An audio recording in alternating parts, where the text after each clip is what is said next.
So, since we really can't take leftovers home, I've got one I'm gonna send you home with, okay? I don't know if y'all knew this or not, but today, somebody saw a grizzly bear here on Jekyll Island. Have y'all heard this? Grizzly bear was seen on Jekyll Island. Went up next door to the bar next door. I think it's a Wheat Pub. Went up to the bar, and the grizzly bear said, "I'd like an Arnold."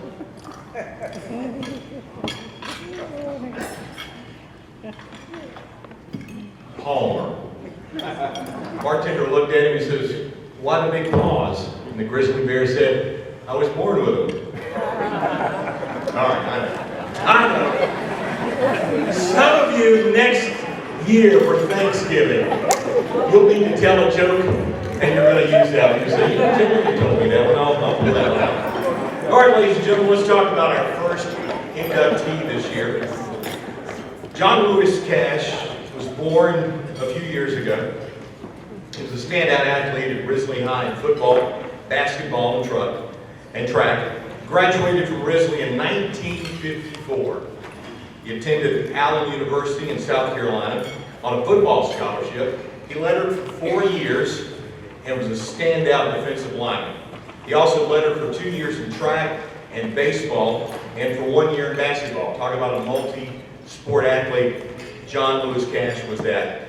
After Allen University, graduated with a BS degree in 1958. He served our country in the Army, played football for the Army in Germany, He was named to the All-European team in 1959. He was the Army's most valuable player in 58 and 59. He was also captain for the Frankfurt Iron Dukes of Germany in 1959. Now, when he was discharged from the Army, he signed on with the Cleveland Browns of the NFL prior to the 1960s. He went to training camp and he was cut from the roster a few days prior to the start of the season. Now in 61, he wasn't through yet. He went and signed with the Denver Broncos of the then American Football League, the AFL, where he started for 2 years as a defensive end. While with the Broncos, he found out he had calcium deposits in his ankle. He was urged by his doctor to stop playing football. Not finished with football yet, he played from 65 through 1969 with the Roanoke Buckskins of the Atlantic Coast Football League, a farm team. That's back when the NFL had farm teams for the Washington Redskins. The league was a professional football minor league that operated from 62 to 73. Now, until 1969, many of the league's franchises had working agreements with the NFL and the AFL to serve as farm clubs. After football, Cash, his wife Gloria, their 2 sons, John Cash Jr. and Bruce Cash, lived outside Bethesda, Maryland, where he worked for the U.S. Postal Service.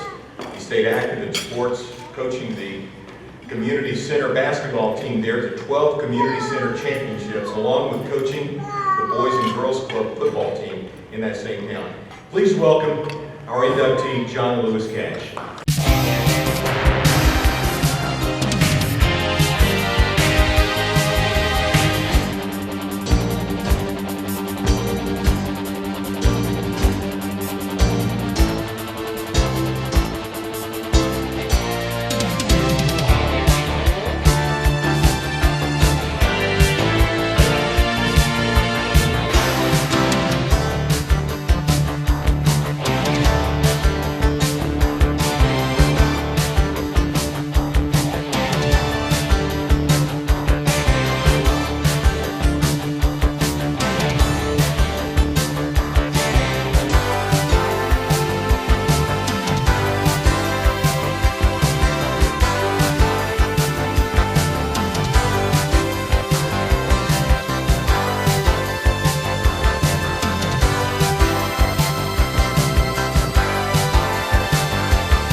Give thanks to the Hall of Fame community, the Hall of Fame group of Glenn County, Mr. Price for organizing first class Hall of Fame recognition, and all the other Hall of Fame inductees.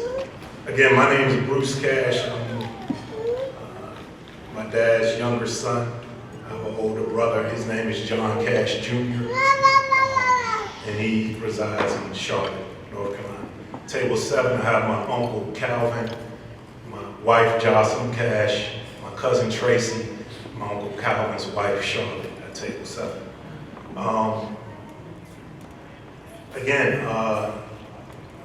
They mentioned something about Germany when he was in Germany. Basically, my dad was founded by a scout from the Cleveland Browns.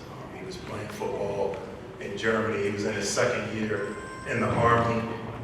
And a scout just found him and said, hey, do you want to serve an additional year in the Army, or do you want to come play for NFL football? So that's how he was signed with the Cleveland Browns. So he decided, hey, I'm tired of delivering this mail from Germany to Paris with a sidearm. He wanted to come back to the States, and that's how he was able to get signed. Also, my dad, he goes by different names. He was 6'3", 240 pounds back in '54. I mean, his professional weight was that size. He was bigger than me, basically, but he was, he was a grandpa, he was a dad. People called him Cash, people called him Johnny Cash. He didn't play guitar, but, he was a guy that was no nonsense. He believed in family, he believed in encouraging others, he believed in discipline. One of the aspects, and he believed in good grades as well. He didn't want to, he expected his boys, me and my brother, to do some big things, and we try to live up to it. Brunswick has always been a trip that we look forward to, living in DC, the DMV, DC, Maryland, Virginia. We would come down here, he would tell us about him being a caddy, a bellhop, and the shrimp boat, working at the shrimp boat. He would get, he would tear the shrimp heads off, 50 cents a bucket. He would tell us these stories, take us down to the shrimp boat and show us, introduce me to crabbing, getting the crab baskets, whiting. It was joyful. I love coming to Jekyll Island. I love coming to St. Simon Island. He was teammates with Jim Brown, actually, with Cleveland, and which is from St. Simon Island. And he always used to tell me, hey, Jim Brown, he still owed me $10 in the card. He never paid up. But he played with great legends of the NFL. I don't know if you're familiar with Wally McDaniel. He was a former wrestler. Ernie Ladd, Ernie Bonds from, the guy from Good Times. JJ didn't do those paintings. Ernie Bonds was the one that did those paintings, and he was a former pro football player as well. One of the things that, again, Brunswick with the sea turtle, we used to come in August and September and see the sea turtles lay their eggs and go back into the water. That was something that I look forward to. And he grew up on Gordon Street. That's where he grew up at. We still own the property there on Gordon Street. We were there earlier today, and that was one of the fun things. He always used to tell us, hey, we're going to Brunswick, we're going to Jekyll Island. That's where the Rockefellers and the Kennedys own land, or go vacation. Used to come down here to vacation, the Rockefellers and the Kennedys. My daughter is named Kennedy, actually. But it was fun times, and I miss my pops. He passed away back in April, but I know he's looking down on me, and I think he's proud of what I'm sharing with everybody. And I appreciate the Hall of Fame again for inducting him, and the Cash family, thank you.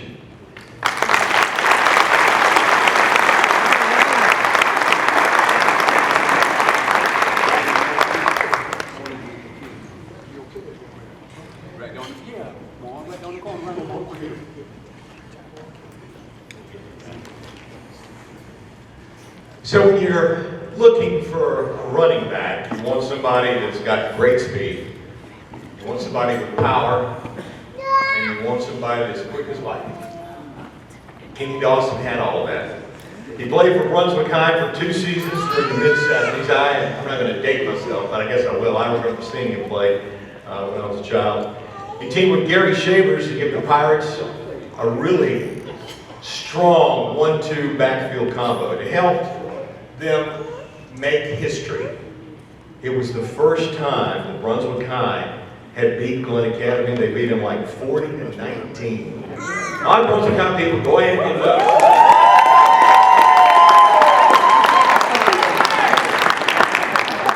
That was hard for you being a Glenn guy, but that's okay.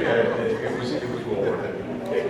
Against Glenn, Kenny Dawson rushed for 155 yards, carrying the ball 23 times.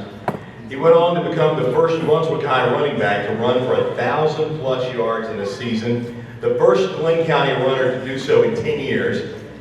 He finished the year with 1,016 yards, rushing for 6.2 yards per carry. Every time he touched the ball, he got 6 yards, a little bit more than that. He scored 11 touchdowns.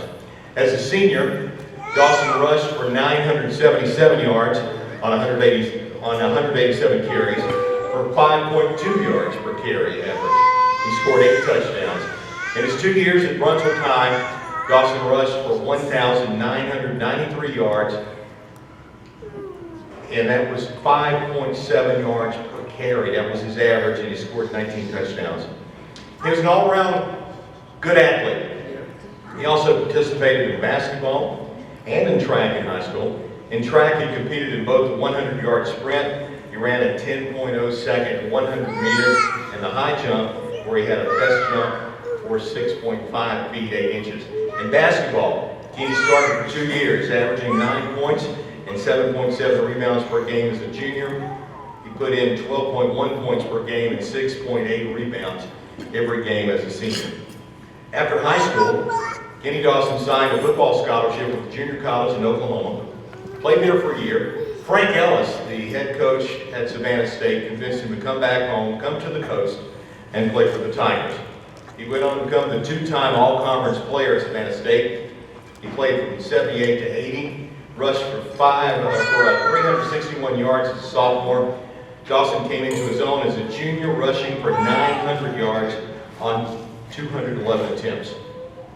Also, he caught the ball and had 58 yards receiving. His best year was his senior season in 1980, when he ran for 974 yards and scored 13 touchdowns. That child is a Glen Academy fan. He's still upset. Still upset. Just kidding. 13 touchdowns are still third all-time among Savannah State running backs in a single season. He also had 234 yards receiving as a senior. As a total, he rushed for 2,235 yards. He scored 19 touchdowns in 3 years just up the road at Savannah State. He wasn't done with football yet. He was drafted in the 10th round of the 1981 draft by the Seattle Seahawks. He was the 152nd player chosen. He became the first Savannah State player ever chosen in the draft. He agreed to a series of contracts with the Seahawks, covering his services through the 1983 season. He was forced to retire, unfortunately, with a shoulder injury before he ever played it down in the NFL. And sadly, Kenny Dawson passed away on January 22nd, 2018. We have a video for you to watch.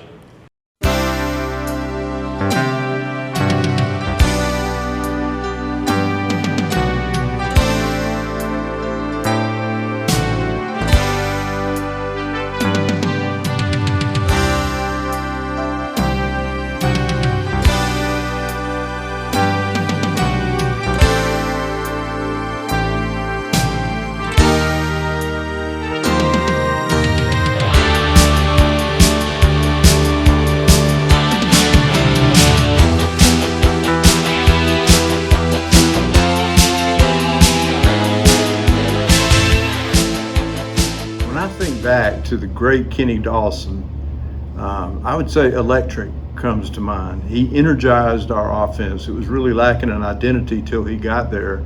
He had this way of hitting off tackle, and he could cut really sharp, the sharpest at a speed that I had not seen. So a DB coming downhill at Kenny was about to get juked as Kenny went to the sideline. And when he hit the sideline, of course, my view was usually upside down, having thrown a block or something like that. But I just have memories of looking down the field and that head, that helmet, rearing back, and he was like a racehorse going down the sideline, and you were not going to catch him.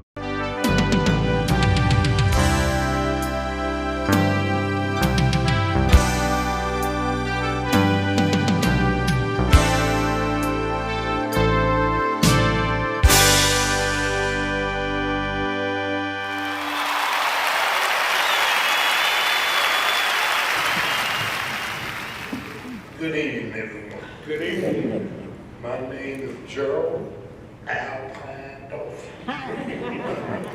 Born Gerald Alpine Dolphin. But born 2/2/1958, Kenneth Bernard Dolphin. Went by the name KD, Ken Black, Sporty Black, Rock. Kenneth and I grew up in a household with two outstanding parents. Corey Dawson, Joseph Dawson was our parents. And I was 8 of us. One, my daddy had outside. 7 of us come from the same mother. My oldest brother, Benjamin Allen, outstanding really high standout, was introduced to the Hall of Fame, really the Hall of Fame, a couple weeks ago. Catherine Allen, my older sister, was outstanding lady in this community, helping out down in this, with all kind of legal issues and wrong. My baby sister on that side was Dorita Allen Lee, was an outstanding parent and church-going, God-fearing woman. We just lost her maybe about a month or 2 ago. She's here with us in spirit and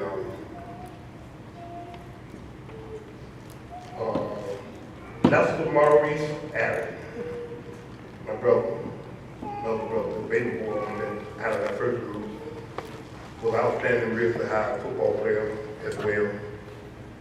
And a lot of people don't know that connection with us because I guess the two separate relationships my mom had, but you know, that's how deep and genes run, you know. But then you got Kenneth, which was the 5th born child, myself, and I have my baby sister in the house tonight, Deborah Dawson. She's the baby girl and the baby boy. You know, we all know Kenneth has moved on to the Lord, you know. But Mom and Dad, they was hardworking people that actually instilled good morals and principles into us. You know, sometimes as children, you know, you always go astray sometimes, and you have to come back sometimes. So, you know, a lesson learned is a lesson experienced, you know what I'm saying? So, saying that is to say, being very thankful, and a lot of other people I got to thank.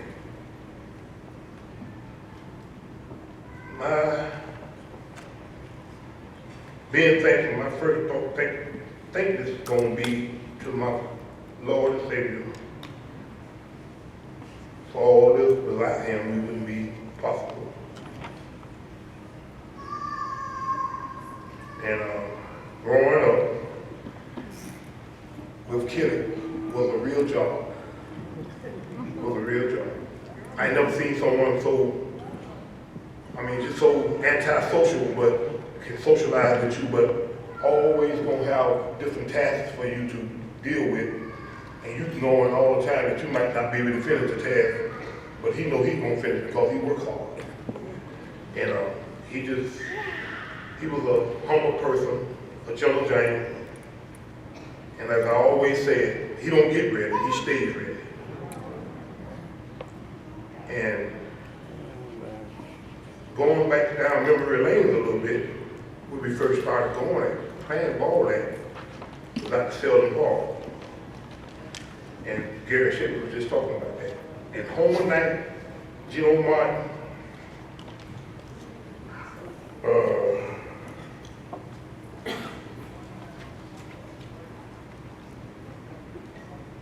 Black Shear, Big Mr. Herbert, Big Herb, and a lot of other guys that I can't hardly call their names and remember some of them. And then that was during those early days. And first of all, just to be thankful, growing up where I grew up at, competing in the projects with other kids, growing up on how to learn how to win and lose. Winning and losing in sports build high character. It teaches you how to deal with these in and out, all these different avenues.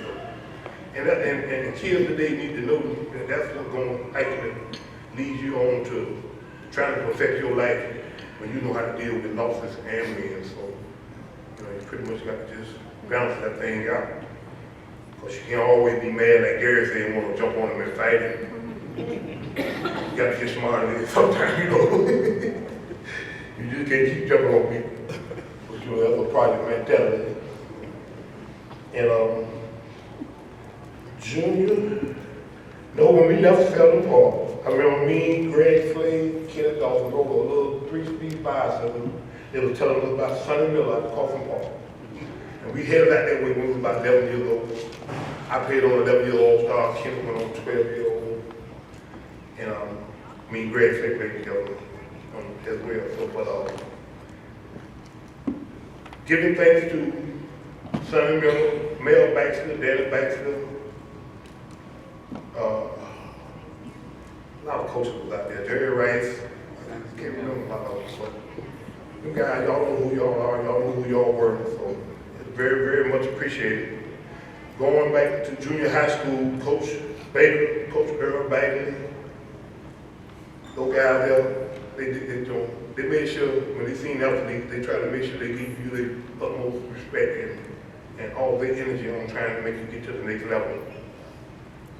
And we left junior high, we get to high school, Jonathan Williams, Coach Frazier, who was with us tonight, Ben Young, Coach Barber, John Johnson, and a few other good coaches.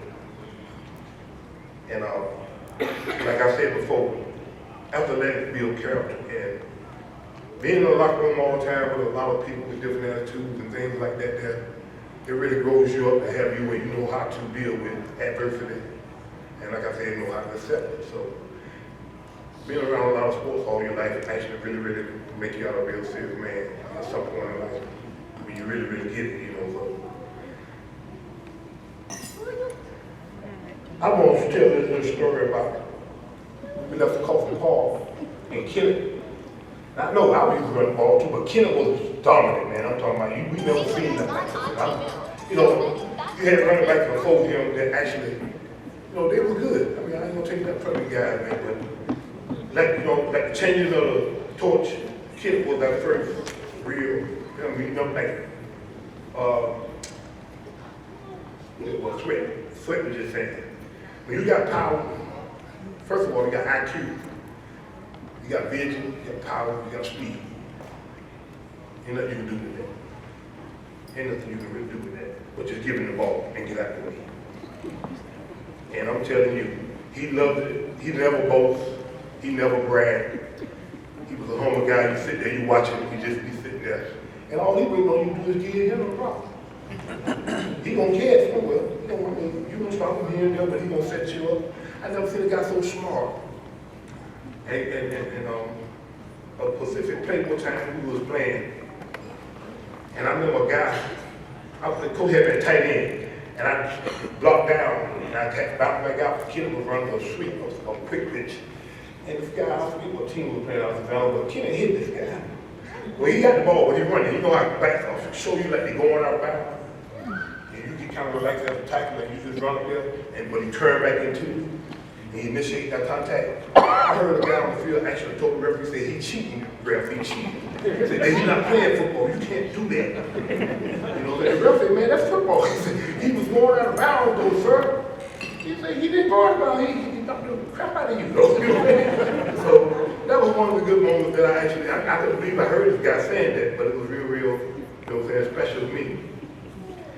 And no hardship against Coach Perry and the Glen Academy staff to have a great back such as Kennedy, had William McClellan, Stanley Prince, Edward Baldwin. I mean, they were loaded. Glenn should have won the state championship. And he had Kenneth Dawson playing the tight, defensive end. And when I know when we left Sonny Miller, he had to be the baddest thing you ever seen.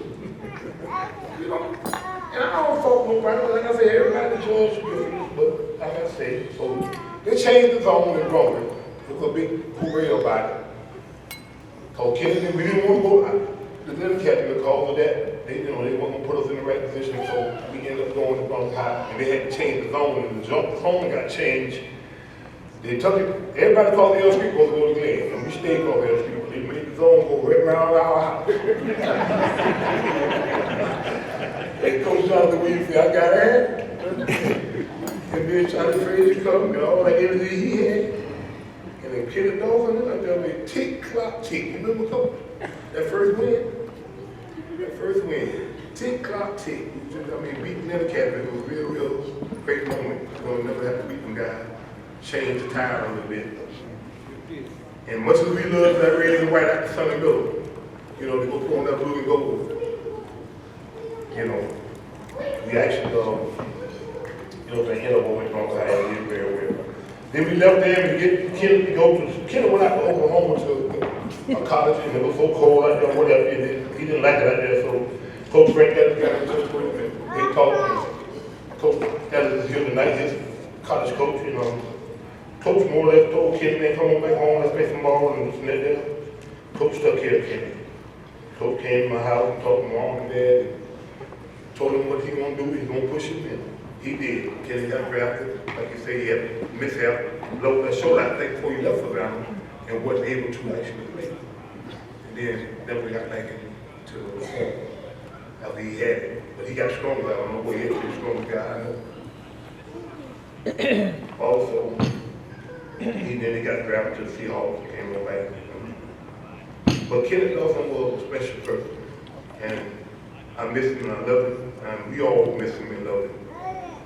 And I'm just thankful and grateful to be able to sit up here and accept this award for him. And didn't really think that I was going to be able to say anything.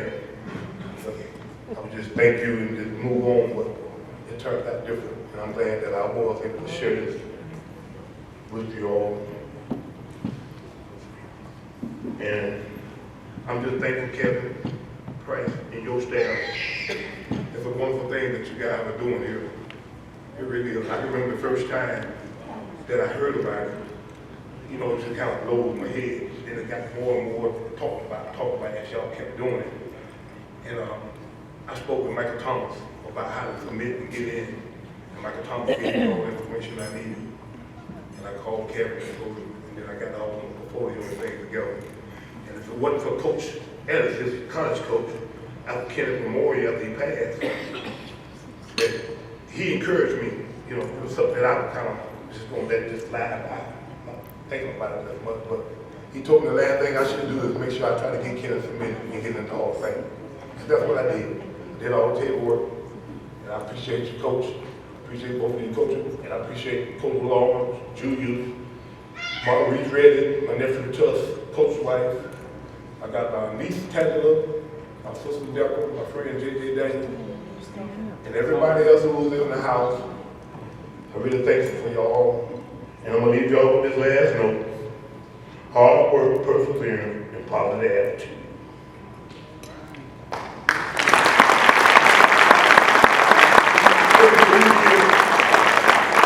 Thank you all.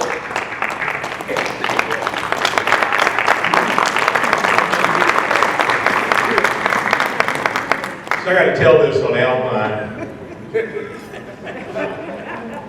I was fortunate enough to be the play-by-play guy for the college of Coastal Georgia. Back then it was Brunswick College when they brought back basketball, and Coach Gerald Cox went and brought Pine and the late Rocky Spalding out of retirement. And I traveled with them on the out-of-town games, and there's some things I still can't talk about, I think. And some legalities, but we had a fun time. Thank you so much. Our next inductee with the Glenn County Sports Hall of Fame, we now know her as Commissioner Felicia Harris. Back in the day, and I'm talking in the early to mid-'80s, we knew her as Lisa Morris. She was an outstanding three-sport athlete at Glenn Academy. She went on to have a stellar collegiate basketball career as well. Morris was a four-year starter for the Glenn girls basketball team. She scored 2,511 points. I almost got my glasses to make sure I was reading that right, but that is right. That's how much she scored in high school. Remains a Glenn Academy and Glenn County record. Played before, and that was before the three-point line was put into place. She broke the Lady Terror single-game scoring record as a sophomore when she scored 42 points in a game. She would break her own record twice that same season, ended up scoring more than 50 points 4 different times, including a high of 51 during her sophomore season. Lisa Morris was named to the All-County team 3 times, from 1982 to 84. She was named the County Player of the Year as a junior and senior. She was also named Most Valuable Player of the Region 3 4A tournament as a junior and a senior. She led Glenn to its first ever region championship as a senior, also carried the team to its first ever appearance in the Final Four of the state tournament that season. Morris became the first Glenn Academy player named to the Georgia Athletic Coaches Association North-South All-Star Game. She was also recognized as one of the top players in the North Florida, South Georgia area by the Florida Times-Union. Morris was also a standout in softball and track for the Lady Terrors. She lettered in both sports as well. In track, she made state appearances all 4 years, in the long jump, the high jump, the 4x100 relay, and the 440 relay. Morris, who was named most athletic by her senior class, also excelled in the classroom. She was an honor roll student, member of the National Honor Society, and graduated with honors. She went on to play basketball at Bethune-Cookman on a full scholarship, a 3-year starter for the Lady Wildcats. She helped the team to the MEAC tournament all 4 years. She won honors as a team leader, best defensive player, and best all-around player. She was a 2-time all-conference selection, voted an All-American as a junior and senior. She was also chosen as an all-conference academic scholar all 4 years. She graduated with the highest distinction in 1988 with a degree in business administration. Now, Morris had a chance to play professionally overseas. That's a big thing in Europe even back then, after college, but she chose to begin her professional career and got on with the federal government. I hope y'all are still tight with her because she worked with the Treasury Department, the IRS, for a bunch of years. But we're okay now because she retired from that. So. Morris has also been heavily involved in the local community. She currently serves on the City Commission. She's the only second African American female to hold this elected position. Morris has served as the chairperson for the Glen Brunswick Land Bank Authority and co-chair for the City of Brunswick Finance Committee. She's also a member of several other civic groups, including the Brunswick Golden Isles Chamber of Commerce, Southeastern Georgia Community Development Authority, the NAACP, the National Black Business Women Organization, and Delta Sigma Theta, Brunswick Alumni Chapter. She has received several awards for community and civic work. She was recognized as a local community leader in 2021. Morris has one daughter, who also graduated from Bethune-Cookman, Larisha R. Harris. She was called into ministry in 2005. She has a doctorate in divinity and is a licensed biblical counselor. She is a founding pastor and CEO of the Worth Nation International Ministries in Brunswick. She has served as a member in the Job Corps volleyball program and a volunteer coach for the Glen girls basketball team. She's a former coach, mentor, board member for the Brunswick Recreation Department. Now a video.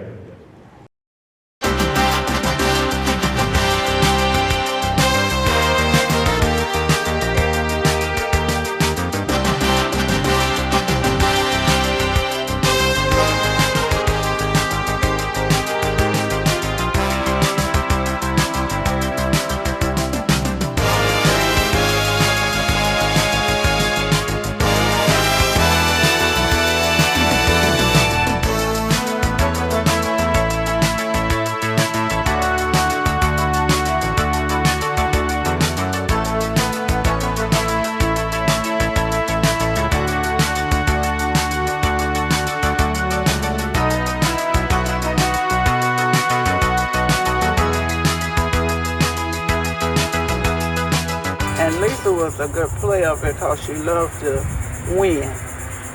Winning was one of her first objects when she began to play. When she competed to the fullest. She was good in everything she did. She was a good shooter, a good defensive player. She always was able to steal the ball, and she was a good team player. She always talked to the team. She was a great leader. Actually, if the three-pointer would have been in, she would have been the queen of that. She scored at will. Her best position in basketball was her offense. I remember she scored in 2 of her games over 50 points. And it was necessary because one of them we won big But one of them, if she hadn't scored, we wouldn't have won. But I knew that when she got an adult, that she would be something big. And I didn't know she'd be here in Brunswick, but I did know she'd be somewhere representing her country.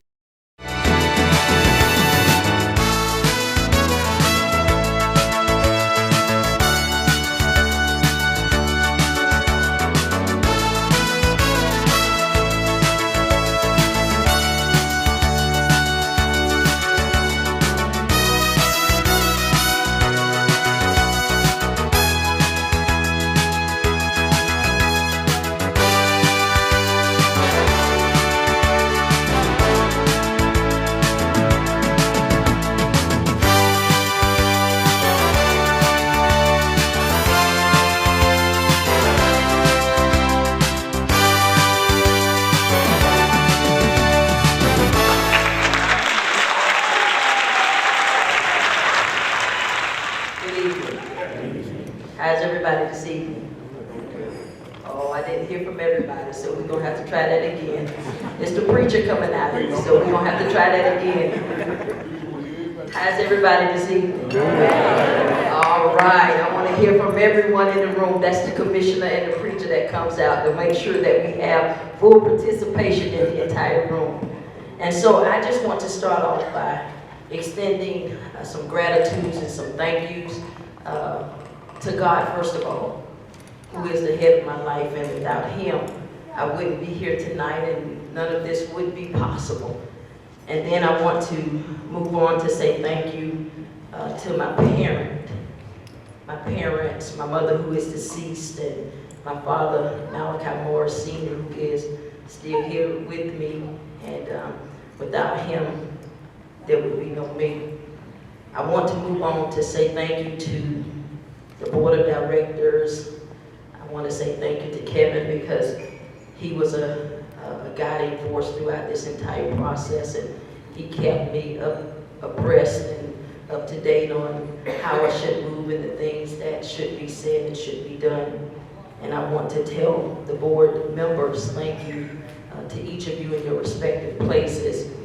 To Ms. Adams, Coach Adams, we're going to come back to her, and I promise you I won't take as long as Gerald did. I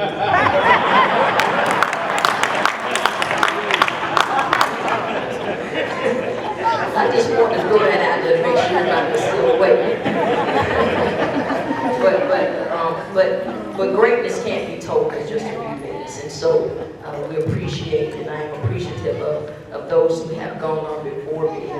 Mr. Cash and Mr. Dawson. I remember Kenny, and I remember being a kid and him being a force to be reckoned with, and hearing all of the great stories about him. They were not myths, they were actual stories, and they were reality. And so I want to tell, again, the board members, thank you, as well as the board of directors. I want to congratulate and say thank you to all of the inductees that have gone on and paved the way for me to be here on tonight. I can't call all of them by name, but in your respective place, I just want to tell you thank you. One that's near and dear to my heart is Beth Clark, and she's here tonight, and she said, Lisa, I'll be there, and she's here. She's always been a team player, and she's always been a person of her word. Beside her, I want to tell Mr. and Miss Clark, thank you. Thank you. They always encourage me. I'm a Woodhaven, so this is kind of special. But they've always encouraged me, just as they were my surrogate parents. And so they would always say, Lisa, your day is coming. Your day is coming. And guess what, y'all? Today is the day. As it is for all of the inductees. And so Kevin and all of you in your respective place, thank you. This is a great opportunity for so many great people to be recognized. My family and my church members are here with me, and they're here to celebrate with me. And so I tell them thank you, because they continue to support me and to hold me up on every leaning side. I see so many great people in the house and that are so instrumental.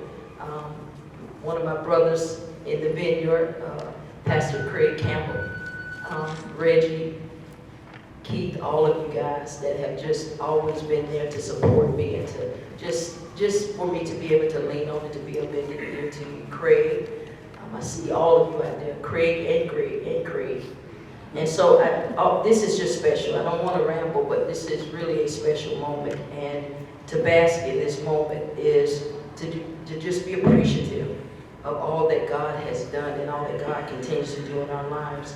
I want to thank the community, because if it were not for the community, not of just the city of Brunswick, but the county of Glenn, none of this would be possible as well. And I would be remiss if I didn't say Dixville in the house.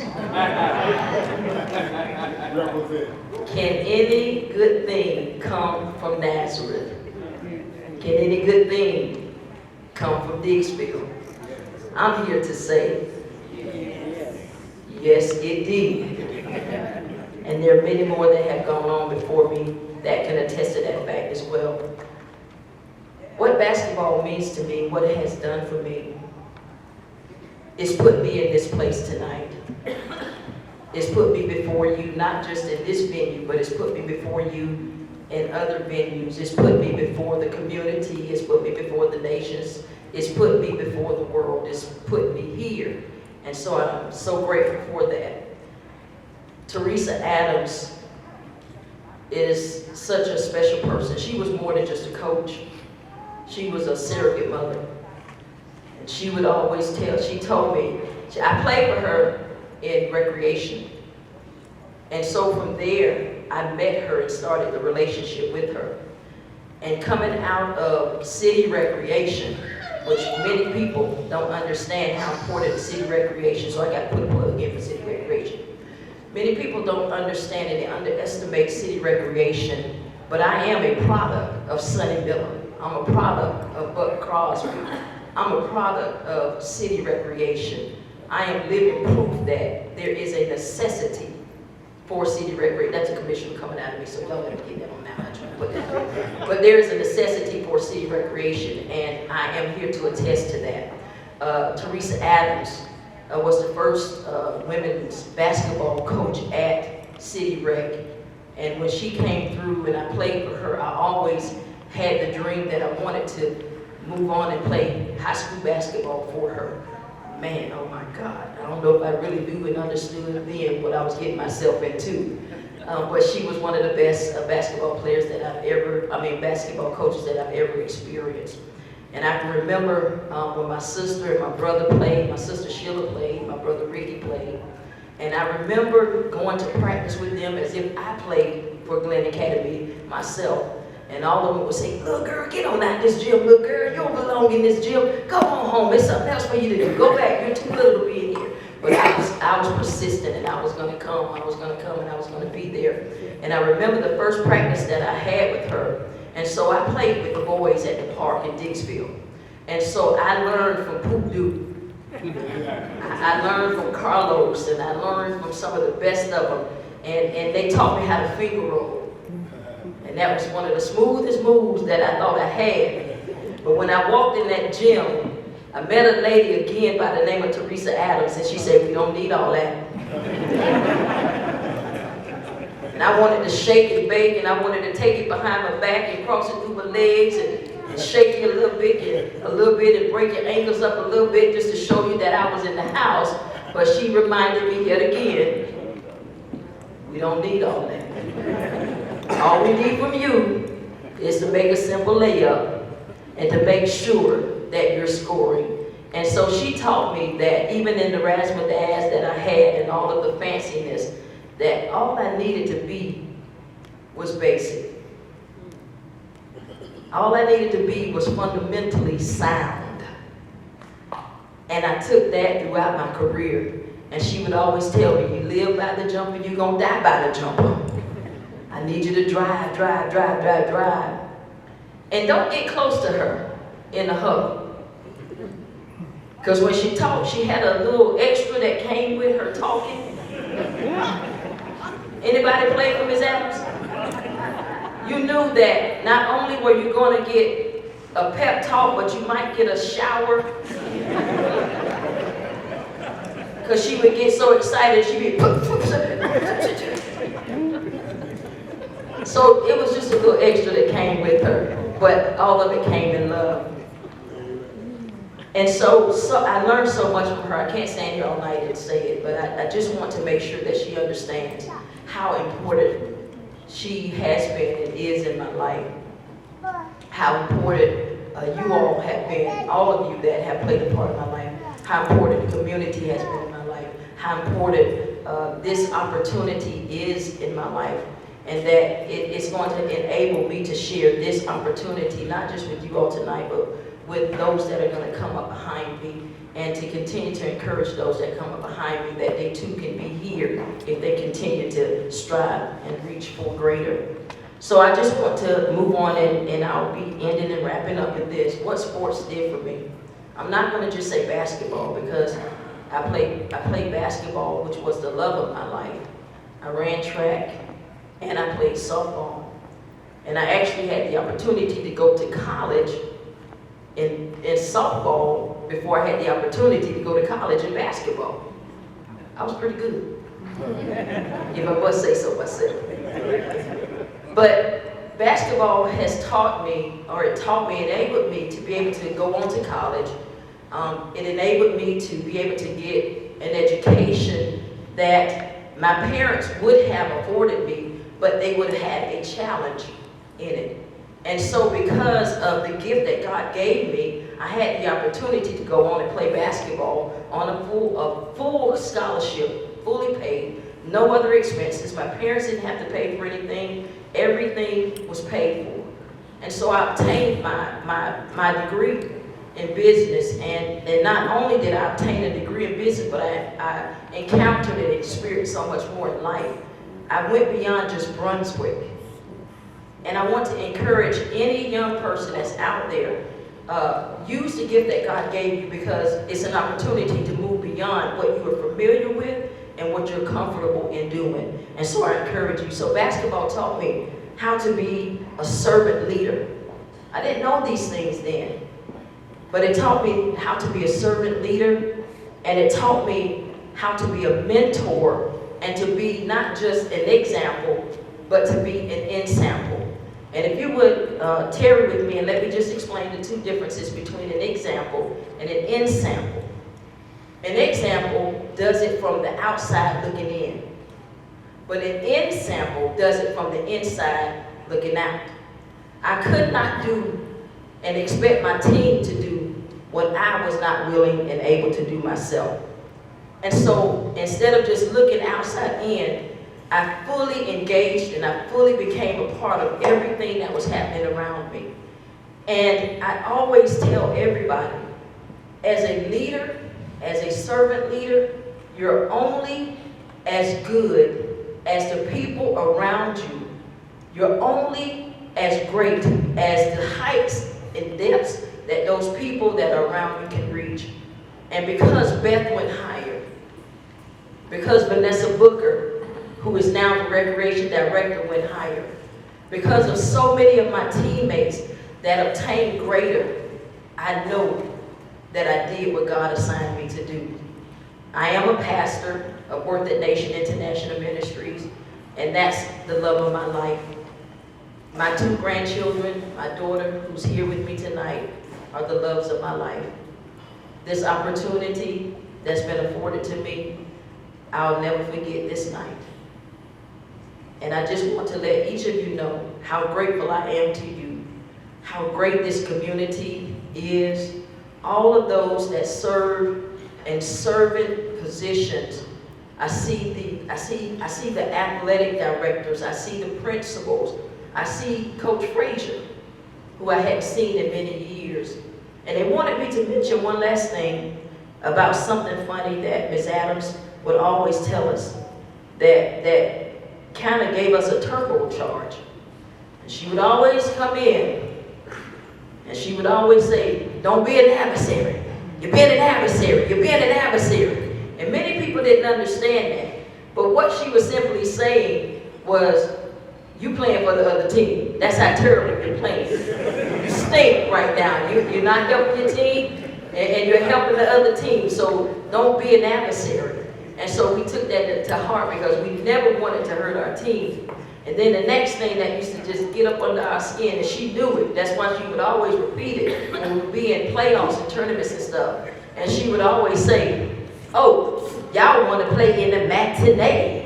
The matinee, the matinee. That means that you were in the 4 o'clock or the 2 o'clock game. There wasn't no state championship. There wasn't no going any further. And so when she would say that, she knew that that was a charge for us because nobody wanted to play in the matinee game. And especially as nasty as Ms. Adams said it, she didn't just make it sound nasty, but she made it smell nasty when she said it. And so you can just get a visual from that. But I just want to say thank you again to the board of directors, to the board members, to all of the formal inductees, to each and every one of you here tonight. This is a great opportunity. I cherish it. I appreciate each of you being here tonight. And most of all, for God allowing me to be in this space and in this place. God bless you.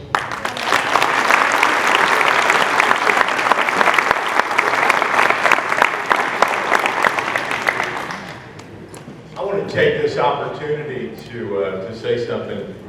You know, we all know and we've seen and we've heard people talking about the craziness happening in our city. Well, let me tell you, because of Commissioner Harris and all the other commissioners, the mayor, there's a lot of great things going on in our city. And we thank you as citizens of Glenn County for what y'all do. Give them a nice hand.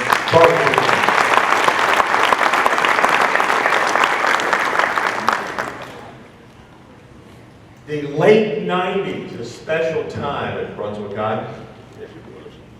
Ernest Palmer was part of that. He was a standout tailback for the Brunswick High Pirates.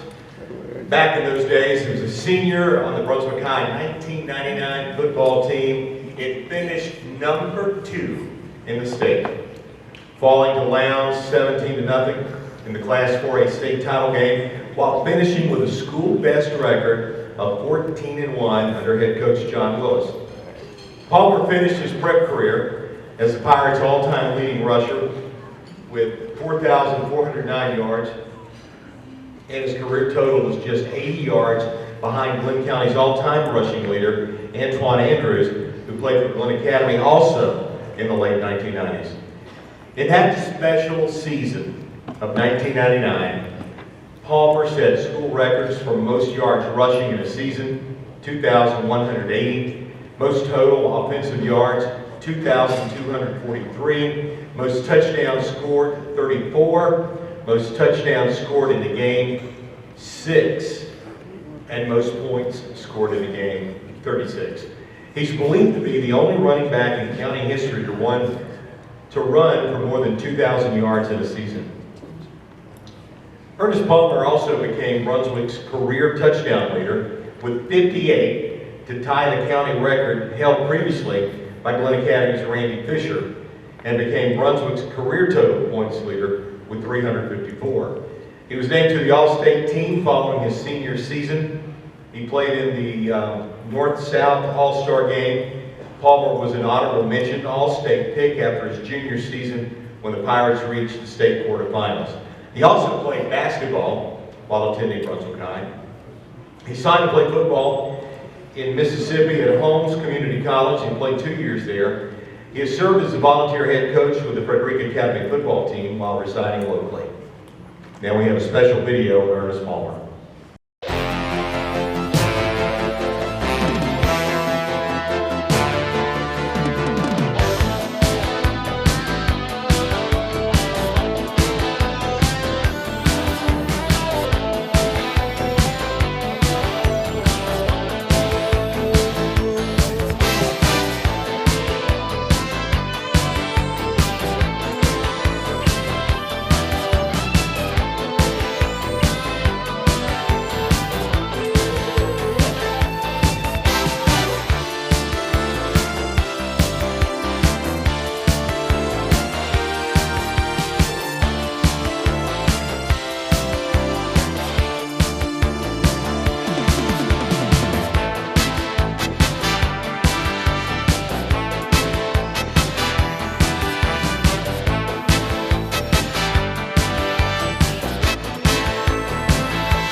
sure hope it's going to happen all of a sudden, though, with a half a minute left in the half. I believe I have to use my speed to match the both in the kicker. Got Palmer down here protecting the fourth down.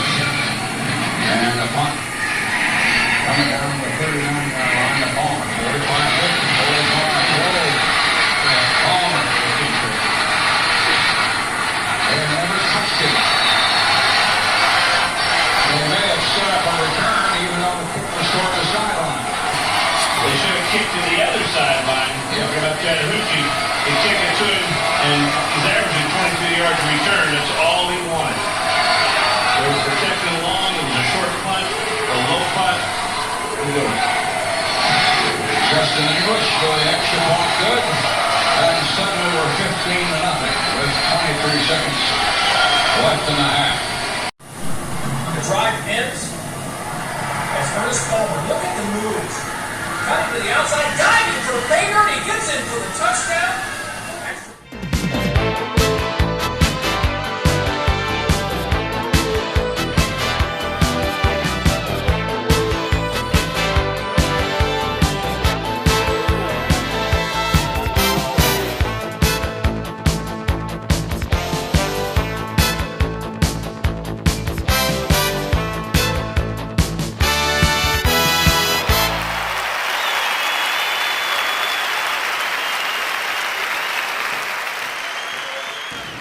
A little nervous.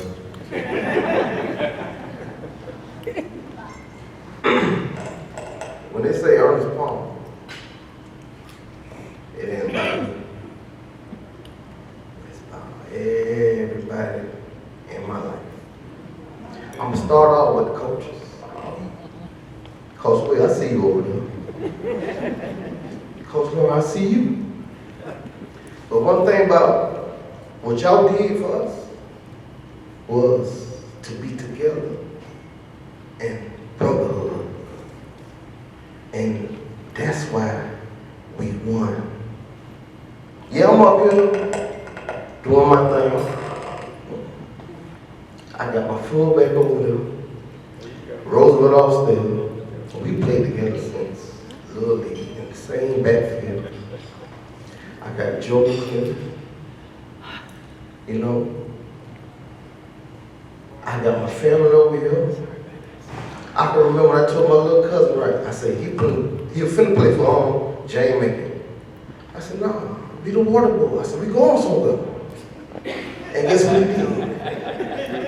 He played that, he did it. And the love of the game, first of all, y'all think John Willis was, no, it was Miss Willis and Jane Macon. She got on my behind, and if I lagged, so I knew, listen to her, when I got to John Willis, I know what to do. But at the end of the day, I'm gonna speak on everybody that watched out for me. I got my family over there, my wife, my daughter, my son, my cousins. But you know what it's all about? My mama. See, when you speak about mama, you can't speak more than what you can speak on. And when I say about mama, when your mama, you can do bad, but your mama still got your back. I can remember the summer going 12th grade, we went to the doctor. The doctor said, you're not gonna play no more football. I booed and cried. My mama, we got in the van, my mama grabbed my hand and said, son, we're gonna pray right now. That was on the Friday. Monday morning, the doctor called back and said I could do something. That was my mom in the Lord. And listen to me now. The next season, see, they ain't say everything. Them 21-89, they ain't talking about the 8 games. I ain't played the whole game, man, because Coach Will won't let us play nothing. Come on with it. But anyways, we had the surgery. everything worked out. For my mama to raise 2 boys on her own, her work ethic, my mama was a mail lady. Now y'all hear mailman. No, my mama was a mail lady. And I just grabbed everything from her. My mama taught me how to change a tire, paint, do this. So all the single moms out here doing all this, it's love. It's love. But Coach Will, I'm looking at you. I ain't seen you in a while. But I see you all. I see your son. I see everything. It's nothing but love. And to everybody, the one thing I'm gonna say, love each other and have one love. This is Ernest Palmer. I'm out of here.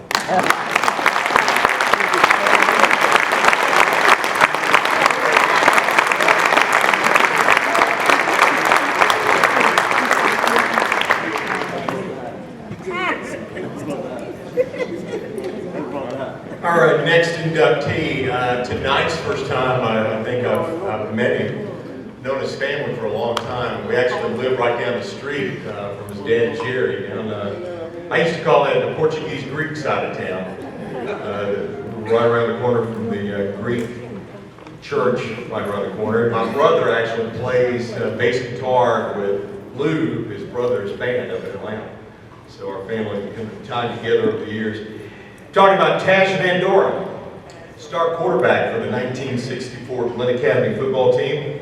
It finished 11-0-1 and won the Georgia High School Association Class AAA State Championship that season. It was the highest classification at the time in the state of Georgia. The 1964 Terriers remained the only team in school history to win a state football championship. Vandora was one half of the team's famed TNT backfield, as people call it, for the firepower it had with Vandora as the senior signal caller and senior halfback Johnny Tullis. Also running back, running and catching the football. The duo combined for the greatest play in Glen Academy football history that 1964 season when Vandora and Tullis hooked up for the 85-yard touchdown pass with just 45 seconds remaining. It lifted the Terriers to victory over Columbus in the South Georgia Championship game here in Brunswick at Lanier Field. The next week, the Terriers clinched the state championship with a victory over Avondale.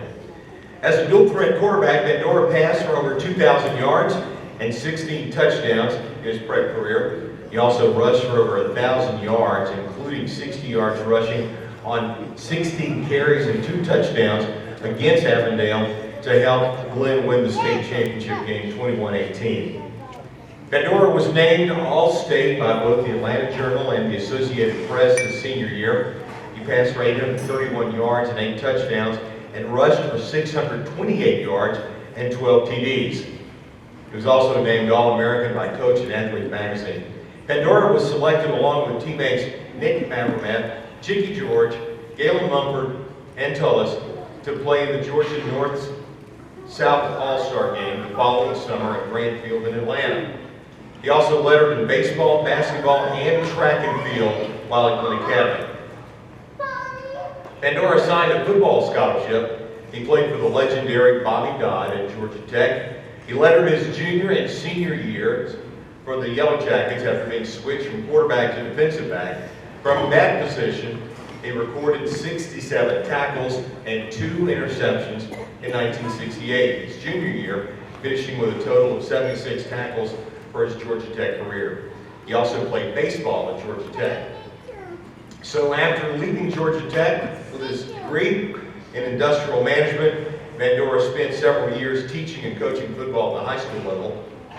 He was head coach at a high school in Colorado for 2 years and also was head coach at an international school in, I love saying this, Caracas, Venezuela. He was there for 3 years where he led his team to 3 straight seasons, undefeated seasons. He also coached at Columbus High in Decatur under his former high school coach, Harold Henderson. Vandora later returned to school. He got his law degree from the University of Georgia. Can you do that? Can you go from Tech to Georgia? Okay, it was easy. He practiced law for 16 years in a firm in Atlanta before opening his own firm in Hartwell in Athens in 2000. He continues to practice law with his two sons, John Jeremiah and Tash, in the Vandora law firm while residing in Hartwell. Ladies and gentlemen, here's a video on Tash Vandora.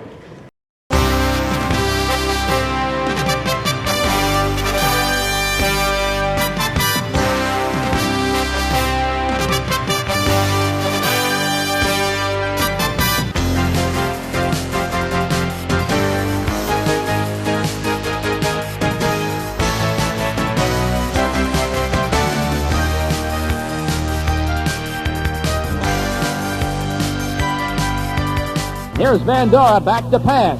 Looking, throws over the middle. It's complete. And Tullis has it. To midfield. Tullis is going all the way.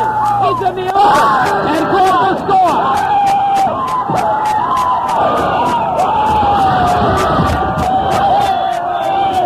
Who can say anything after a play like that as Johnny Tullis just went all the way for Glenn's touchdown? With only 45 seconds to go, Glenn has broke the tie.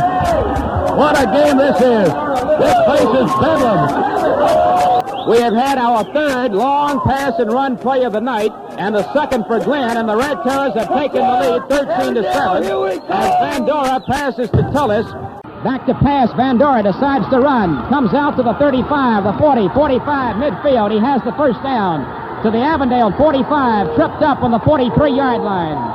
Vandora calls on Tullis, a hole over the right side. 5, 4, 3, 2, 1. Tullis is in for the touchdown. Vandora calling the plays on the long count. Just falls on top of the ball. And that's the end of the game. And Lanier Field right now is certainly a mob scene as the old cliche goes, pandemonium has broken loose.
To look at some of those photographs the way I looked 60 years ago. I was not good looking then either. So. Anyway, it's a thrill to be here.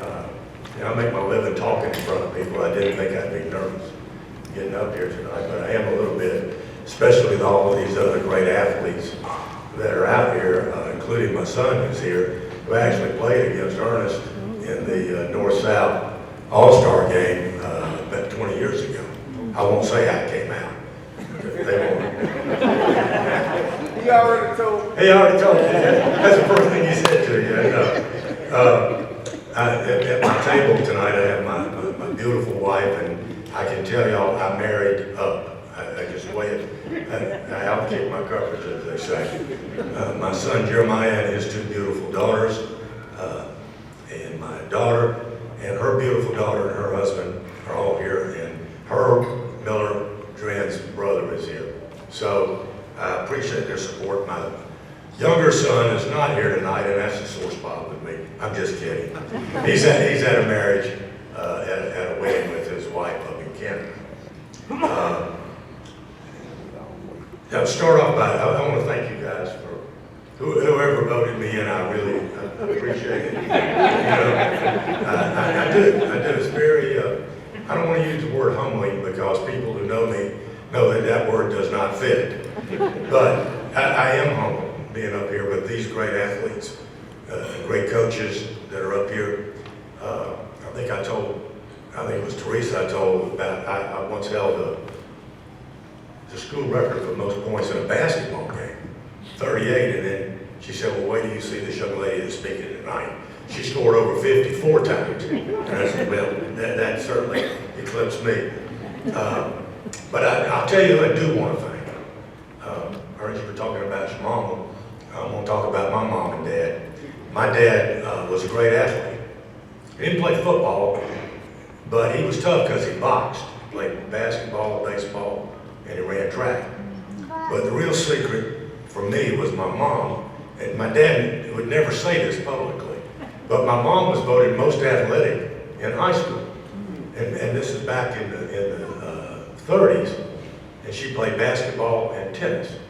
And I never saw her play anything, because she didn't play anything when I came along, but I knew that she was good.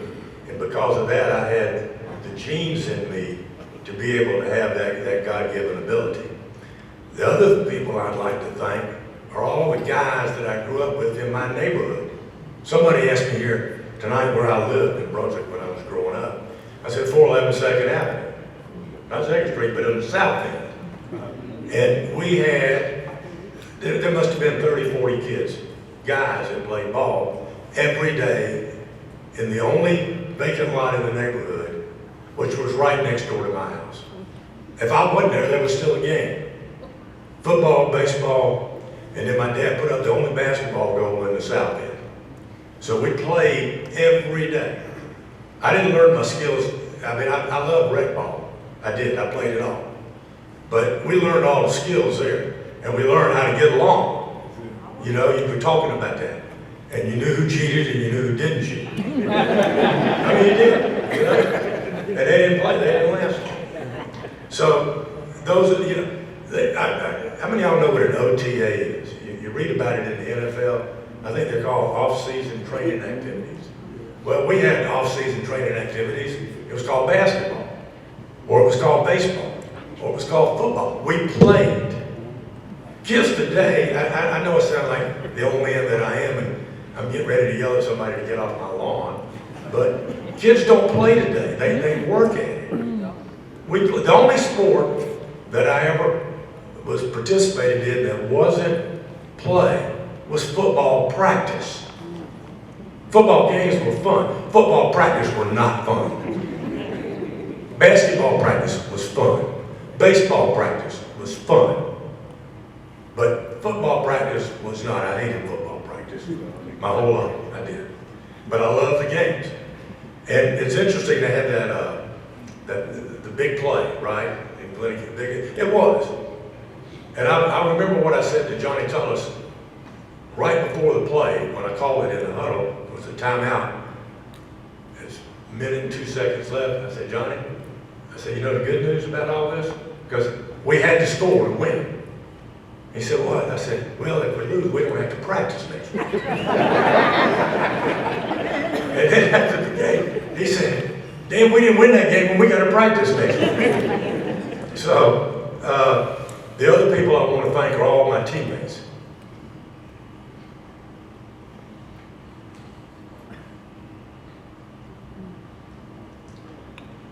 Some of them are not here. And we went through so much. It was so hard. There were a lot of good players walking the halls who didn't come out because it was so hard. But all of us who played, and you know what? I got most of the attention, I think, because of my name. There was some guy who wrote an article. Who was that guy that wrote that article about me? He won an award 25 years ago. Said, would he have been a hero had his name been Bubba? You know, you think about it, at least they remember my name, you know, Tash Van Dorn. People, so I think, once again, I'm thanking my mom and dad for that. So, I'm trying not to run too long, but I got some things I want to say. Football gave me a lot. Football took me when I was 12 years old in Miami, Florida. I played football on Brunswick All-Stars. We went to Miami, Florida, and played high lead. Y'all, how many of y'all remember that? Some of y'all do. We rode down A1A, I mean, 95, A1A, it took like, it seemed like it took 3 days. And football took me to Augusta. I was telling somebody, the first game I ever started as a sophomore, I was 5'7", about 140 pounds, and 14 years old. And I wasn't nervous before the game, I was scared. I mean, honest to God, I was scared. They were #1, and we went to Augusta, and I got off the bus. My family's heard me tell these stories, and they're rolling their eyes, but anyway. I got off the bus at the old Bon Air Hotel. Big old huge place, and I got off, and I found I couldn't walk right. There was something wrong. And you know what it was? I'd never been on a hill in my life. I've been down here on the flats. I've been to Miami. So football took me up there. And then when I was a senior, I'd never been on an airplane. Okay? I had a recruiting trip to Georgia Tech. I get on the airplane, I'm scared again. I'm scared. I got sick. It flew out of McKinnon over here. You know, 2-inch things. But you know where else football took me? I played football in the Coliseum in Los Angeles. I played football at Notre Dame. I played football in the old Orange Bowl against the University of Miami. I played football in New Orleans. That was one of the fun times in New Orleans and Miami when we spent the night. I played in the Gator Bowl. In high school, we played in the Gator Bowl. We played at Andrew Jackson High School. I got my picture taken with Raquel Welch in Los Angeles. Some of you guys old enough, you would know what Raquel Welch was in those days. That's where football took me. That's where football took me. I got to meet Muhammad Ali because of football. That's a long story, I won't tell that. But I did. So, I'm thankful to be in this, and I started all this in Brunswick. And I'm going to tell you one last story. Y'all can start feeling better now. I'm from Brunswick. People ask me, where are you from, Texas? I said, I'm from Brunswick, south end of Brunswick, where I grew up. Okay? And Tech had an announcer named Al Serraldo. How many of y'all remember Al Serraldo? He was like Larry Munson. He was old school. And he had all these sayings. Every time there's a kickoff, he'd say, toe meets leather.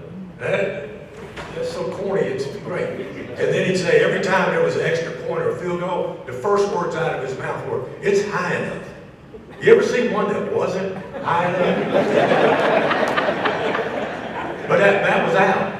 And Al had a special name for me. He called me the Brunswick boy when I played. So about 25 years ago, I'm at a Georgia Tech club meeting up in the mountains of Georgia. And Al is the speaker. I didn't call him Al, I called him Mr. Serraldo. And I went over to him and I said, Mr. Serraldo, I said, you remember me? He said, my name's Tash Fandor. And I swear to God, the first words out of his mouth were, the Brunswick boy. and I cannot tell you how good it made me feel. So I want to thank you guys. I want to thank all of you. I'm honored to be in with this class of people. I'm already in, by the way. Some of y'all know that. With the 64 team, we were in, okay? And I'm appreciative that they thought about me again. Because I did play all these other sports, and I wasn't bad at any of them.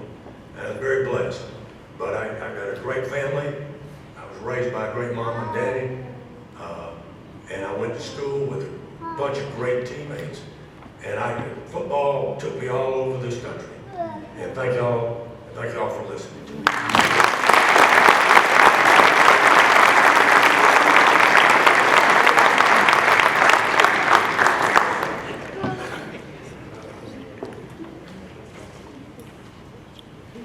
Tell the story about the first time I met our next recipient, Coach John Willis, the Brunswick High Pirates.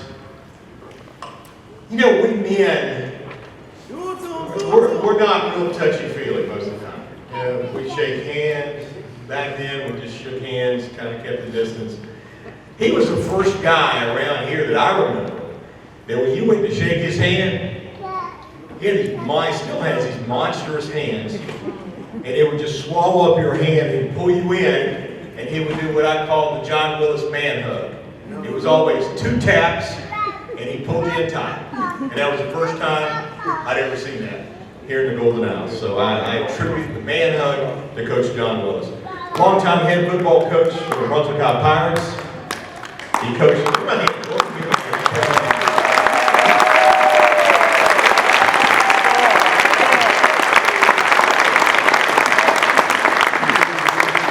Coach Willis coached the Pirates for 23 seasons, from 1980 to 2001, compiled a 138-103 record with the team, led the Pirates to 4 region titles, including 3 in a row from 97 to 99. Brunswick won its first region championship under Coach Willis in the 89 season, toppling Glen Academy and Bradwell Institute in the Region 3 Quad A playoffs before falling to eventual state champion Valdosta in the first round of state playoffs. In those 3 region title runs in the late 90s, the Pirates posted a 36-4 one-loss record, going 10-2 and reaching the second round of the state playoffs in 97 before finishing 12-1 and falling at Brookwood in the 98 state quarterfinals before playing for the state championship in 1999, finishing 14-1 and losing only to Leon's in that state title game in Valdosta.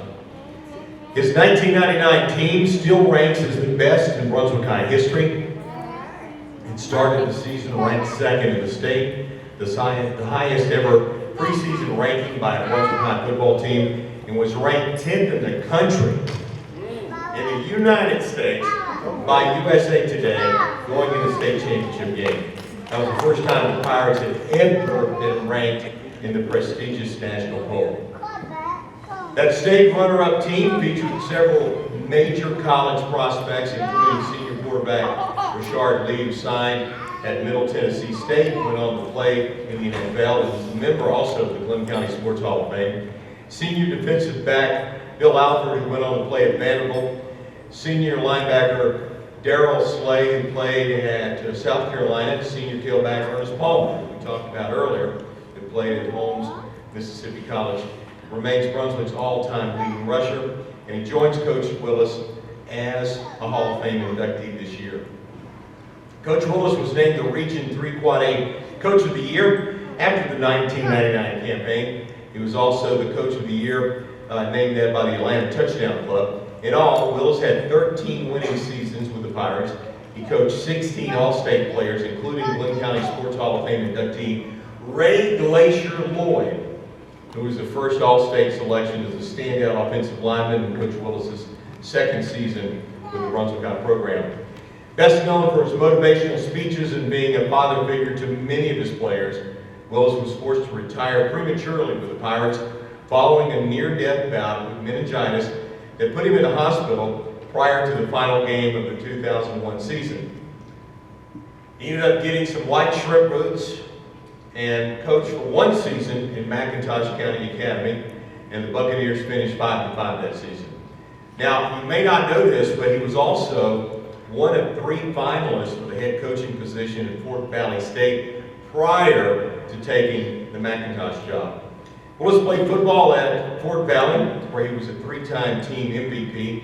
He was a head coach at A.H. Parker High in Birmingham, Alabama for 3 seasons prior to coming to Brunswick in the Golden Isles, and he compiled an 18-9-2 record there. His career record as head coach is 161, 117-2.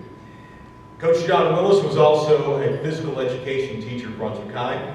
He continues to live here with his wife, Barbara, also a retired local educator who taught physical education at J. Macon Middle School. Their sons Michael and Wesley played football for their dad with the Pirates and also coached under him. Their daughter, Maria, was a Brunswick High and Fort Valley basketball standout and is currently the head coach of the Lady Pirates basketball team. So ladies and gentlemen, now a video of Coach John Willis.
back to pass, and he throws it to James Fuller.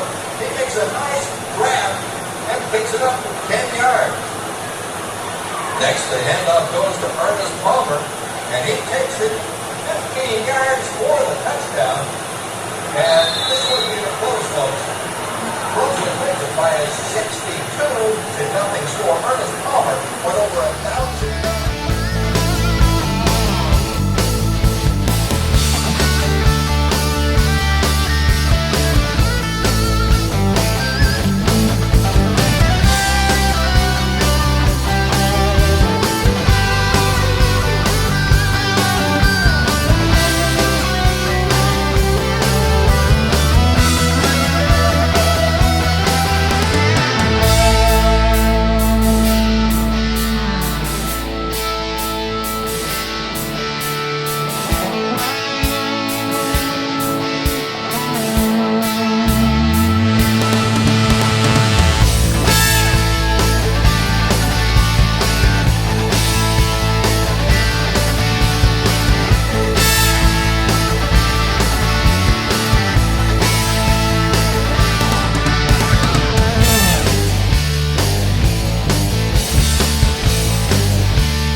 Excuse me, I'm kind of like my dad now. I get them old, I get them old.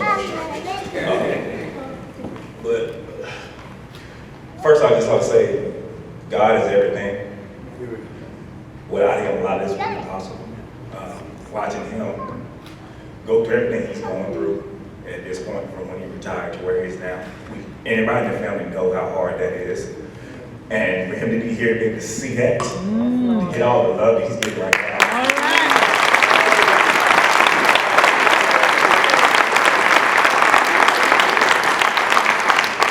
Try to stay on. I got my iPad because my wife knows when I'm at other North Hall, I can ramble a little bit, so I'm gonna try to stay on my iPad once I think. But she's a professional speaker, so she's gonna look at me and start giving me a look. So I'm trying to stay. Because I have some grizzly bear stories and some stuff I can go on, but she don't want me to talk about that. Anyway, all right. So first, I want to thank the board of directors and its members supporting my father for this awesome achievement. I also want to congratulate all of the nominees for this momentum occasion. I know you're excited just like we are, man. This is a long time coming, man. Long time. I want to thank all our family. I want to thank all our family that's here, my dad's brothers, my dad's sisters. I want to thank all our family and friends that are here. I want to thank all the former players that are here. I want to thank all the former players that are here. And on a side note about that 99 state runner-up team, where I stay up in the Atlanta metro area, this is my one round time. So that state championship team, we should have won. But everybody up in the North Metro area, the Atlanta area, say, "Man, you from Brunswick?" I say, "Yes." They were like, "You coached on that 99 team?" I was like, "Well, yes, sure." But we all know. But they were like, "Man, that's the best team I've ever seen in my life." They was like, "How did y'all lose the Lions?" I said, we asked ourselves that same question. I said, that's one of those nights where when anything bad could have happened, it did happen. I said, but I tell everybody this, I tell you what, we played them 10 out of 10 times, that's the only time they'll lose. And you probably would have beaten about 2-3 touchdowns. Easy. But I'm gonna leave it at that. Okay, so I also want to give a special shout out, and I see a lot of them here, and they're rocking their purple, to the awesome Omega men of Omega Stop Phi Fraternity Incorporated.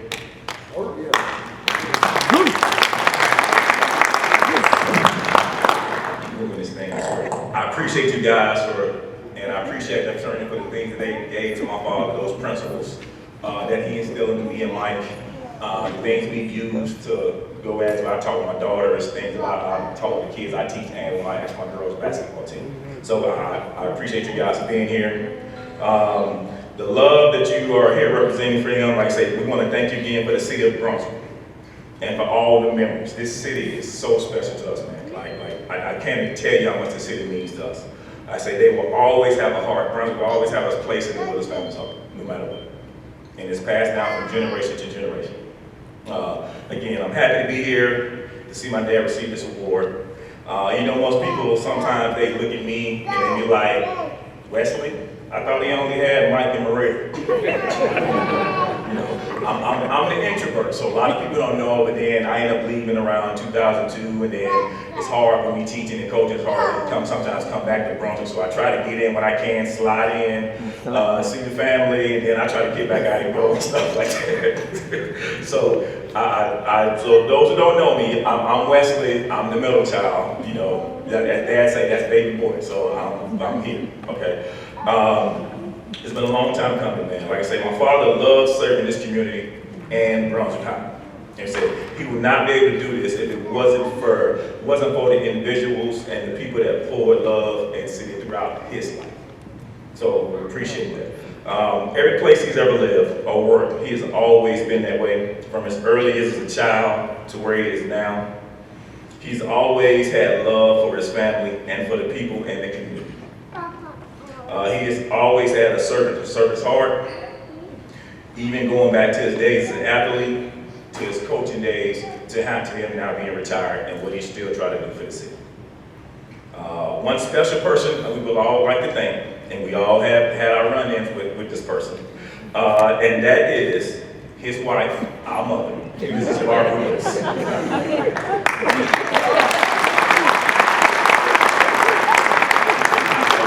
You guys can really understand the sacrifices, you know what I'm saying, that she has did for this family. Not just for me, Mike, and Maria, but for our family of Brunswick. You know, as a coach's spouse, and my wife can attest to this now, you know, you have to let your spouse become a part of that school, those students, and the community where they work. You know, that means sometimes you get up a lot of family time because of that. She handled that with a lot of grace and honor. Because of our parents living on this city, we've been able to develop and come into a lot of brothers and sisters that are outside our family. We meet a lot of people now that are like, man, y'all are like my second family. And I love you guys like y'all my own brothers and sisters. And we have a lot of them in here today. And we appreciate it. We love you guys just as much. Okay. Now, we all know about my mom's special S list. And it doesn't stand for sugar. Now, the reason she said, and I always ask her like why they did that, and it wasn't out of anger. And like she said, it's because of, like she said to me, it wasn't that they were frustrated with you. She said that she didn't want to do that because she cared so much for you and she wanted to see you grow and prosper. So it goes back to what we said about the love for the city and the community. So they loved you so much, they loved you so much, and they wanted to see you do well. When you didn't do well, like EP said and Jamie, when he didn't do well, she got on his mind every time. And it wasn't because she didn't hate him, it wasn't because she hated him. It's because she loved him and she saw that special thing. And everybody in here has been on Ms. Barbara's S list. Can I attest to that? There we go. The reason why this award means so much to us, man, again, it's a validation. It's a validation for all of his hard work, his time, his energy, what he put into Brunswick High and the city itself. This award shows that as much as he loved Brunswick, Brunswick also loved him too. As a young kid, honestly, and I didn't understand this as a young kid, I'm just gonna be honest with you. Like I said, he gave so much of himself with all these roles and the things he did for the community. I did not get it, honestly. As a young kid, I just did not get it. I remember asking him one time, saying, hey, when I was in college, I said, Dad, why did you put so much time, or when somebody would call you at 11 o'clock at night saying, Coach Willis, can you come and pick me up? Because something happened, or can you come bring something for me? Like why would you go through all why'd you do all this stuff? He would look at me and he would give me that Coach Willis look like I don't have no common sense. You know that role, yeah, I look like what are you talking about? Then he finally said, you won't understand it now. He said, well, once you become an educator and once you become a coach, it will all come full circle.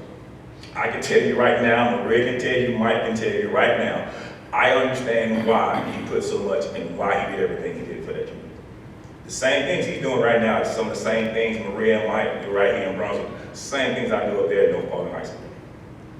You know, the love for our cities, the love for our kids, the love for our schools, all the things he taught us to put into the community, and that's what we do to the best of our ability.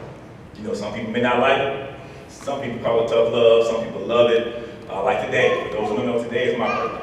I've been getting numerous texts from some of my old girls who I've coached and all this stuff, and all my staff and stuff like that, of telling me how much they appreciate me and love me.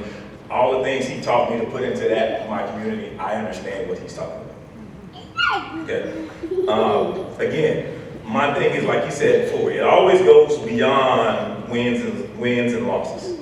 It's never about the wins and losses. Okay, the wins will come. Honestly, you remember more losses than you will the victories. That's what he always taught me. Another thing I didn't understand until this past year. So again, our team, we don't know, we were really well, we did really well, and I remember everything, the losses did not do more than most of our victories. But he said it's always about the love of the people. He said, if you love the people and you love for the city where you live, that's all that matters, and everything else will take care of itself. Again, those who know Coach Willis, they know his love for everyone and everything in the city. He instilled that into, again, me, Mike, and Maria. We picked up a lot of his traits, I can say right now, I didn't get it, but now, where I'm at now, I can cry at the drop of a hat. I get so emotional. I can watch TV and something happen, all of a sudden I get tear out like he's doing right now. Just start crying. Maria can do it too. Mike, a little bit, but me and Maria, yeah, we're proud to drop that. You know, we've been animated on the court. Hopefully you guys get to see that this year, because we're supposed to come down and play against my sister. So you may see us be a little animated this year on the court playing against each other. And then he has this Jedi-like power. All my former football players and coaches for Brunswick, raise your hand real quick. We all know Coach Willis with his Jedi-like power to take that power nap. I can do it. I swear I can do it. I can even do it with my head standing still. Like I can do exactly what he does. Like, it's just amazing. So those are some of the things we've actually picked up. And then there's some more things we picked up, but those are just some comments out there that just that we've noticed. Again, I think it's here. Just to understand. I guess the biggest thing I can help you understand is this. In conclusion, I'm gonna wrap this thing up because my wife is looking at me. So in conclusion, here's what I'm gonna say. Again, we're happy for my dad. We're happy for him. Thank you again, Kevin, and the board of directors for voting my dad in. I need a little crowd participation for everybody here right now. If you have ever been coached, mentored, disciplined, parented by Coach Willis, I need you to stand up right now. I might walk over there to Miss Willis. I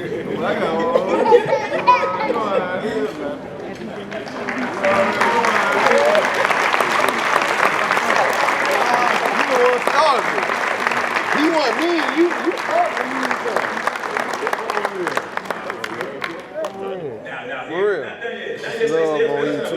Here's the crazy thing about that. If you've taken all the stuff you've learned from Coach Willis and you pass that on to the people you've coached, your kids, the people you teach, the people in the community, anybody you've ever seen, raise your hand real quick. Now imagine people that are not here.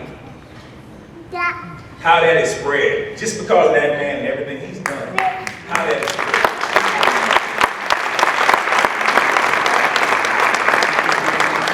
That is how much Coach Willis or Coach Will or Bubba or whatever name for him, that's how much he's meant to us. That's how much he's meant for this school. That's how much he's meant for this city. And that is why Coach Willis is in the Glenn County Hall of Fame. Thank you.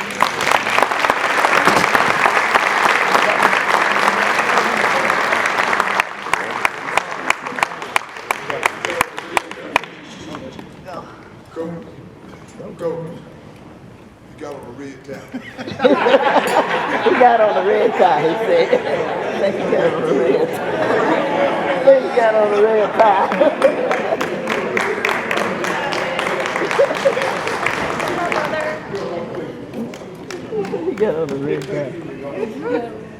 Just so we aren't here for 15 more minutes, I want to thank ILA on behalf of Gerald Dawson.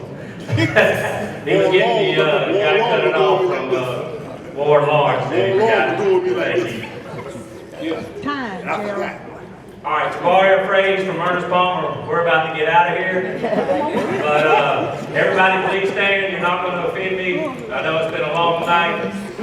Make sure you get your cell phones and all your important things. A couple of house cleaning things real quick. Board members, don't go away. We do have a little bit of cleanup to do. Inductees, we want to get one more photo with your awards, so come to the stage with that. Everyone else, thanks for coming. I know it's been a long night. Thanks for hanging in there with us. I hope you had fun. Safe travels home. Have a good weekend. And again, like Ernest said, we're out of here.